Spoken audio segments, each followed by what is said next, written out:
नमस्कार, आप देख रहे हैं न्यूज 18। मैं हूं आपके साथ मेनका चौधरी। रामचरितमानस पर सियासी विवाद और भी गहराता जा रहा है। एक तरफ लखनऊ में पुलिस ने रामचरितमानस की प्रतियां फाड़ने और जलाने के आरोप में स्वामी प्रसाद मौर्य और उनके समर्थक समेत 10 लोगों के खिलाफ मुकदमा दर्ज किया है, तो दूसरी तरफ स्वामी मौर्य के खिलाफ राष्ट्रद्रोह के तहत कार्रवाई की मांग उठ रही है। कांग्रेस और बीएसपी ने भी समाजवादी पार्टी के खिलाफ अब मोर्चा खोल दिया है।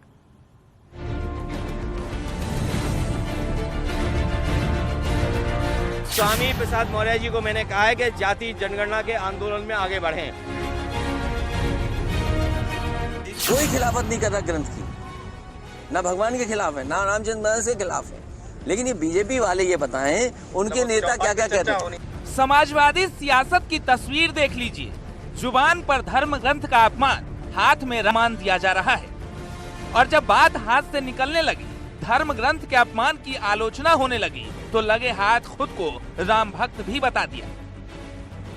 कोई खिलाफत नहीं कर रहा ग्रंथ की, ना भगवान के खिलाफ है, ना रामचंद्र के खिलाफ है, लेकिन ये बीजेपी वाले ये बताएं उनके नेता क्या क्या कहते हैं। आप चौपाई पढ़िए ना, आप पढ़ दो।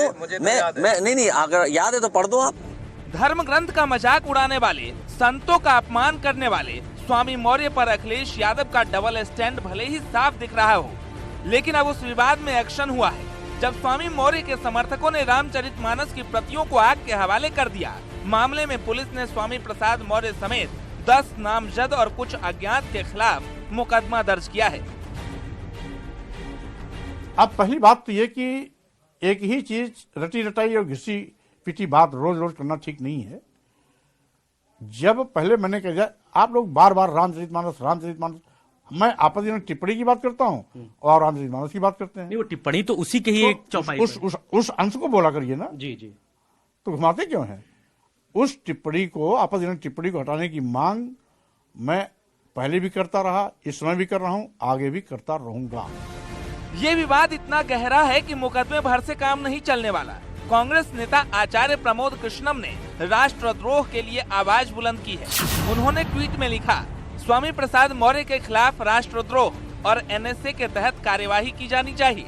रामायण की प्रतियां सनातन की आत्मा है और एक धर्मनिरपेक्ष राष्ट्र में किसी धर्म की आत्मा को जलाने की अनुमति किसी को नहीं दी जा सकती। स्वामी प्रसाद मौर्य के षड्यंत्र के खिलाफ डे 1 से बीजेपी मोर्चे पर है, लेकिन अखिलेश यादव का साथ मिलने के बाद स्वामी मौर्य की जुबान धर्म ग्रंथों के प्रति और जहरीली होती गई और इस सियासी आग में सनातन की आत्मा धुएं में उड़ गई। अब मायावती ने जब मोर्चा संभाला तो इस विवाद को मिलीभगत के मत्थे मढ़ दिया। उन्होंने ट्वीट में लिखा, रामचरितमानस के विरुद्ध सपा नेता की टिप्पणी पर उठे विवाद और फिर उसे लेकर भाजपा की प्रतिक्रियाओं के बावजूद सपा नेतृत्व की चुप्पी से स्पष्ट है कि इसमें दोनों पार्टियों की मिलीभगत है, ताकि आगामी चुनाव को जनता के ज्वलंत मुद्दों के बजाय हिंदू मुस्लिम उन्माद पर पोलराइज किया जा सके। रामचरितमानस पर उठे विवाद पर कैबिनेट मंत्री संजय निषाद ने स्वामी प्रसाद मौर्य पर निशाना साधा है। उन्होंने स्वामी प्रसाद मौर्य को पिछड़े दलितों का अधर्मी स्वामी बताया, तो डिप्टी सीएम ब्रजेश पाठक ने अखिलेश के शूद्र वाले बयान पर पलटवार किया। के दिन में जो धर्म विरोधी जो चेहरा आया है समाजवादी पार्टी का कि भगवान राम के नाम पे एक बार गोली चली, एक बार इस समय बोली से उन्होंने राम विरोधी चेहरा उजागर कर दिया कि उस पे बोलने वाले को प्रमोशन कर दिया, जिसको आज जनता ने अस्वीकार किया है। और एक वर्ग को खुश करने के लिए 90% लोगों की आस्था को इस तरीके से निशाना बनाया जाए और उसके खिलाफ बोला जाए, ये जनता समय आने पर जवाब देगी आज के दिन में। और इनका जो आज के दिन में इन लोगों ने क्या है, पिछड़ों के नाम पर, दलितों के नाम पर उलझा के रखा। केवल आपसी बेमनस्ता फैला करके एक अखबार में आने के इस प्रकार का सगल वो अच्छी तरह जानते हैं, जिसका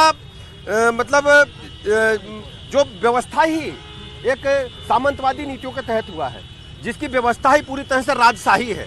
जबकि भारतीय जनता पार्टी गरीबों के साथ है, वंचितों के साथ है, पीड़ितों के साथ है, दलितों के साथ है, पिछड़े वर्ग के साथ है। और भारतीय जनता पार्टी एक ऐसी पार्टी जिसने सर्व को समाहित करते हुए प्रदेश और देश को आगे बढ़ाने का काम।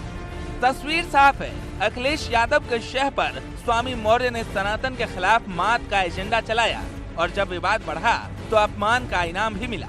लेकिन जाति की राजनीति में अखिलेश की राह स्वामी ने भले आसान कर दी हो, लेकिन एक वर्ग अब भी इस विवाद का शिकार हो रहा है।